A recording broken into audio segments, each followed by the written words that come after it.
Press the home key to access your messages, directories, settings, and more. You can also use the navigation keys to scroll or the dial pad to access each menu item. Let's briefly walk through each menu option. 1. New call. Places an outgoing call. 2. Messages. Gain access to the message center where you can listen to your voice messages. You can also access your messages by clicking the Message Center button. 3. Directories. View your contact directory, call lists, and favorites. 4. Recent calls. This shows you a list of recently made phone calls. 5. DND. When selecting this key, Do Not Disturb is activated. Return to the menu again to disable DND. 6. Bluetooth. Easily pair your E500 phone with nearly any device.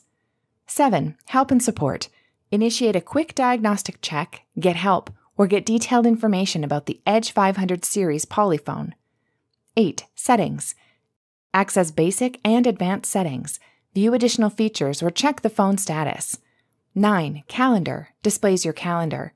10. Applications. Opens available applications included with your phone.